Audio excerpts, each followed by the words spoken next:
5 years ago, if someone told you AI was coming for high-paying careers first, most people would have laughed. Because the story everyone believed was simple. Automation would replace factory workers, robots would replace truck drivers, self-checkout would replace cashiers. The people in expensive suits with advanced degrees, they were supposed to be safe. The lawyers, the analysts, the consultants, the engineers. The people earning six figures for their knowledge work. But something unexpected happened. AI didn't start at the bottom of the income ladder. It started climbing down from the top, quietly, almost invisibly. And the most dangerous part? Most of the people in those high-paying roles still don't realize what's happening yet. Because when factories close, everyone notices. News headlines, political speeches, entire communities reacting overnight. But when AI replaces cognitive work, there's no announcement, no press conference, no dramatic moment. The teams just get smaller. The hiring slows down, the salaries start shrinking, and the careers that once looked bulletproof slowly become something else entirely. Today, we're going to audit something most people would rather ignore. Which high-paying careers are actually most exposed to AI disruption right now? Not the science fiction version, the version already happening inside major companies. And once you understand the pattern, you start seeing it everywhere. Let's open the books. Most people imagine AI replacing jobs overnight, a single moment where the machine takes over and the human clears out their desk.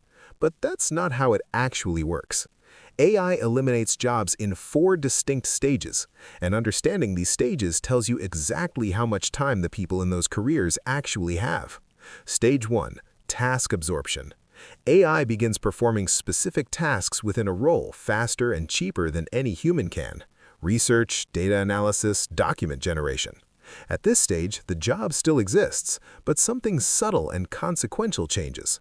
One employee with AI suddenly does the work of 3 without it, which means 2 of those 3 employees are now structurally unnecessary. The headcount doesn't drop overnight, but the next time someone leaves, they don't get replaced. Stage 2. Role compression. As AI handles more tasks, the role itself gets redefined around a smaller, cheaper version of itself. Entry-level analyst positions disappear. Junior associate positions disappear. Mid-tier consultant positions disappear. The entire career ladder gets dramatically thinner, and the people currently sitting in the middle of that ladder have nowhere left to climb. Stage 3. Salary compression. This is where it starts to hurt financially. With fewer positions available and more qualified people competing for them, basic economics takes over. The $180,000 role reprices to $120,000. The $120,000 role reprices to $85,000. The work didn't disappear entirely, but its market value did. And the fixed cost structure built around the old salary doesn't reprice with it. Stage 4. Role elimination, the final stage. AI handles the majority of the work entirely. The human still in the loop is now managing the AI system rather than doing the underlying work, or they're not in the loop at all. Here is the critical detail most high earners are missing right now. Most high-paying professional roles are currently somewhere between stage 1 and stage 2. The window to adapt is still open, but it is not open indefinitely. The first industry already being hit: legal. For decades, becoming a lawyer was considered one of the safest high-income paths available. Bar exam, law review, associate track, partner track. A clear, prestigious, and seemingly permanent ladder to generational wealth. But here is the reality most people outside the profession never see. A massive portion of legal work has nothing to do with courtroom drama. It's document review, contract analysis, legal research, due diligence. The exact kind of structured cognitive work AI is exceptionally capable of processing at scale. Major law firms are already deploying AI systems that can review thousands of legal documents in hours, work that previously required entire teams of junior associates billing $300 to $500 per hour for weeks. Goldman Sachs estimated that AI could automate roughly 44% of legal work tasks, not a fringe projection, nearly half of what the legal profession currently bills for. But here's the critical structural detail. This doesn't hurt senior partners first. The senior partner with 25 years of client relationships and courtroom presence isn't going anywhere immediately. It hits the pipeline. The first through fifth-year associates earning $160,000 to $200,000 who were supposed to climb toward partnership. If the early career positions disappear, fewer people ever reach the top. The salary structure underneath starts collapsing, and the $200,000 associate salary that once felt like a guaranteed launchpad toward a $500,000 partner track is increasingly becoming a dead end with an expensive degree attached to it. The second industry, finance and analysis. Financial analysts built entire careers around something very specific: finding patterns in data, building financial models, producing research reports, synthesizing information for decision makers. But those exact tasks are now within AI's core operational capability. JPMorgan deployed an AI system that reportedly performs work in seconds that previously required 360,000 hours of human analysis annually. Goldman Sachs, Morgan Stanley, and Citigroup have all begun deploying AI tools specifically designed to absorb the research and analysis functions that junior financial professionals have historically occupied. And this creates a structural problem that goes beyond individual job losses. If AI performs the entry-level analytical work, where does the next generation of senior analysts and portfolio managers actually come from? The answer is that many of them simply won't. The pyramid is collapsing from the bottom up, and the people currently sitting in the middle of that pyramid, earning $150,000 to $250,000 in mid-level finance roles, are sitting directly in the compression zone.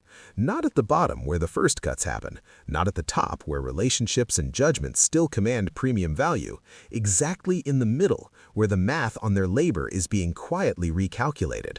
The third industry, software engineering. This one surprises people the most because software engineers built the AI systems doing the disrupting, so surely they're protected. The data says otherwise. GitHub Copilot is now used by over 1.8 million developers and reportedly increases coding speed by 55%. What that actually means in workforce terms is direct and unavoidable. One engineer with AI tools now produces what previously required 2 engineers without them, which means for every 2 engineering positions that existed before AI coding tools became standard, one of them is now structurally redundant. We already saw this play out in real time. Tech companies reduced engineering headcount by over 200,000 positions across 2022 and 2023, described publicly as a correction after pandemic overhiring. But look at what happened to revenue and productivity at those same companies during the same period. It went up, not down. They didn't lose capability when they eliminated 200,000 engineers. They maintained and in many cases increased output with fewer people.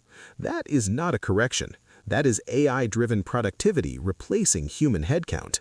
And the roles that disappeared first were not the senior architects and principal engineers. They were the mid-level engineers earning $130,000 to $180,000, the exact salary range that had become the reliable expectation for anyone with a computer science degree from a reputable university. That expectation has been structurally broken, and most of the people in those roles don't fully understand why yet. The fourth industry, consulting. Management consulting has long represented one of the most prestigious and well-compensated career paths available to business school graduates. McKinsey, BCG, Bain, Deloitte. Starting salaries in the $100,000 to $130,000 range with rapid escalation toward $200,000 and beyond for those who reach senior associate and partner track. The work these consultants do at the junior and mid-level is almost entirely research synthesis, data analysis, presentation generation, and strategic framework application. Every single component of that work is now being performed by AI tools. McKinsey itself has deployed an AI system called Lily that can access the firm's entire knowledge base and generate strategic frameworks, research summaries, and analytical outputs that previously required teams of associates to produce. The firm built an AI to replace a significant portion of what its own junior consultants do. That is not a distant threat on a whiteboard somewhere. That is the industry's own leadership acknowledging that the human labor producing that work is becoming redundant. The consulting pyramid has the same structural problem as the legal pyramid. Fewer junior positions mean fewer paths to senior positions, and the mid-level consultants currently earning $180,000 to $220,000 are sitting in roles whose underlying work is being systematically absorbed from beneath them. The fifth industry, healthcare administration. This one receives far less attention than it deserves. Medical coding, healthcare administration, and clinical documentation roles paying $80,000 to $140,000 are directly being targeted by AI systems that can process clinical notes, assign billing codes, and generate administrative documentation faster and more accurately than human specialists. Epic Systems and other major healthcare software providers are actively integrating AI into documentation and billing workflows. The result is that hospitals and health systems are beginning to reduce their administrative headcount, not in clinical care roles, but in the large administrative infrastructure supporting billing, coding, and documentation. These are not glamorous positions, but they are stable, well-compensated, and populated by people who chose them specifically because they appeared protected from disruption. That protection is ending quietly. The sixth industry, marketing and content strategy. Senior marketing roles, specifically content strategy, copywriting, market research, and campaign analysis, are experiencing the same task absorption pattern. The work of a $120,000 content strategist or $150,000 marketing manager increasingly involves managing AI tools rather than performing the underlying creative and analytical work those tools now handle. Which means the role itself is being redefined around a fundamentally lower value skill set. Managing AI output does not command the same market value as producing original strategic thinking. And as AI tools become more capable, the gap between what they produce and what a human marketing professional produces continues to narrow. The senior marketing roles that survive will be built on genuine strategic judgment, deep client relationships, and organizational leadership. The mid-tier roles, built primarily on content production and campaign execution, are directly in the compression zone. Now, let's get forensic on what this actually means for a real household. Take a mid-level finance analyst currently earning $160,000. Their role is in stage 2 of the replacement hierarchy. Task absorption is underway, role compression is beginning. Over the next 5 years, as AI tools become industry standard and the supply of qualified analysts competing for fewer available positions increases, the market rate for that role compresses to $110,000. That is a $50,000 annual income reduction. Now look at what that does to a household built around $160,000. Mortgage calibrated to $160,000 income. Car payments calibrated to $160,000 income. Private school tuition calibrated to $160,000 income. Lifestyle obligations calibrated to $160,000 income.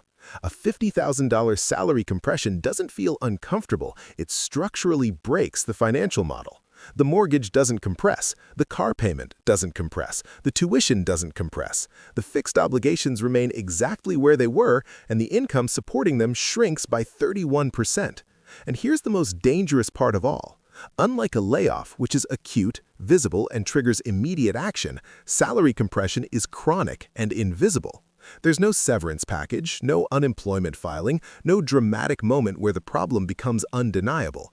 Just a slowly narrowing gap between income and obligations, until one day the gap closes entirely, and the financial structure built on a decade of on-time payments and responsible behavior becomes mathematically impossible to maintain. Here's where this connects directly to everything we audit on this channel. The reason AI salary compression is specifically catastrophic for high earners, more than for anyone else, comes back to the dependency ratio. A household earning $160,000 with $12,000 in monthly fixed commitments has near total dependency on that income level continuing indefinitely. Every on-time payment they make confirms the system is working. Every upgrade they add to their lifestyle raises the floor higher. Every commitment they take on tightens the dependency ratio further. And then the compression hits, gradually, quietly, without announcement. And the financial structure that felt like security reveals itself as something else entirely. A perfectly maintained system with a single point of failure, the income, which is now being repriced by an algorithm that doesn't know their name or care about their mortgage. But this wouldn't be a complete forensic audit without addressing what actually survives, because AI displacement is not uniform. There are structural characteristics that make certain roles significantly more resistant. Roles requiring physical presence and real-time dexterity in unpredictable environments. Electricians, plumbers, HVAC technicians, surgeons performing complex physical procedures. These roles require real-time physical adaptation in environments that change constantly. AI cannot replicate that in the near term. Roles built entirely on human relationships and irreplaceable trust. The senior partner with 30 years of client relationships isn't being replaced by AI. The therapist whose value is the human connection itself isn't being replaced. The roles where the human is the product are protected. And, most importantly, roles on the ownership side of AI productivity rather than the labor side. This is the structural distinction almost nobody is talking about. AI compresses the income of people who sell cognitive labor by the hour. It cannot compress income generated by systems that operate independently of an employer, because there is no employer to do the compressing. The person whose income comes from leverage-based systems running independently of their daily presence isn't exposed to AI salary compression. They're sitting on the other side of the equation entirely. Here's what makes this moment particularly urgent. The standard historical response to technological disruption has been retraining and adaptation. Workers whose jobs were automated learned new skills and moved into new categories of work. That transition typically played out over decades. AI is not following that timeline. The World Economic Forum projected that AI and automation would displace 85 million jobs globally by 2025, while creating 97 million new ones. The net number sounds positive, but the distribution is where the real story lives. The jobs being displaced are concentrated in high-skill cognitive work. The jobs being created are concentrated in AI development and oversight, roles requiring entirely different skill sets that exist in far smaller numbers than the roles being displaced.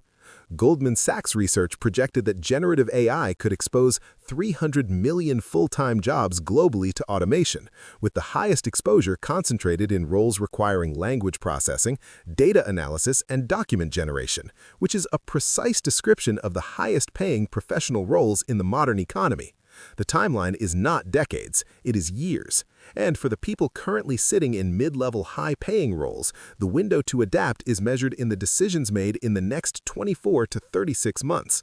Most high earners in the roles we've audited today are sitting in a specific and dangerous position. They know AI is changing their industry. They feel it in the tools being deployed around them. They see the headcount reductions at their companies and their competitors, but they haven't made the structural change to reduce their dependency on their current income level. Because the salary is still coming in, the payments are still being made on time, the system still feels like it's working, and a system that feels like it's working is a system you don't urgently question. Until the compression hits, until the role gets redefined around a lower salary band, until the next job offer comes in $40,000 below the one you're leaving. The window to build income that operates independently of whether your employer continues to value your cognitive output at its current market rate is not infinite. And the people who recognize that window earliest have the most time to build something real inside it. I've been studying one specific framework for doing exactly that, building leverage-based income through content distribution that runs independently of a single employer's AI strategy or quarterly headcount decisions. Not speculation, not day trading, a documented system built by someone who has generated over $13 million using it. If that's worth understanding before the compression reaches your specific role, the breakdown is in the description. Worth the time if this audit is landing. AI is not coming for the jobs at the bottom of the income ladder first. It's coming for the jobs built almost entirely on cognitive output, the ones that justify advanced degrees, the ones that justify decade-long career investments, the ones that high earners have built their entire financial lives around. And the mechanism is not dramatic elimination, it's quiet compression. Fewer positions, more competition, lower market rates for the labor those positions require, while the fixed costs built around the old salary remain exactly where they were. The biggest misunderstanding about AI is believing it will only displace the lowest paid work first. In reality, it's targeting the work built entirely on language, reasoning, analysis, and pattern recognition, which is a precise description of the six-figure knowledge economy. The people who navigate this transition best won't necessarily be the ones who earned the most before it arrived. They'll be the ones who built the most margin, the most liquidity, and the most income that doesn't depend on a single employer continuing to value their cognitive output at its current market rate. Not because they predicted the timeline perfectly, because they built a financial structure that didn't require perfect prediction to survive it. That's the audit.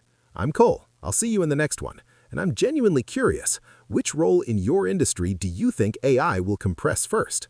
Drop it in the comments. I read every single one.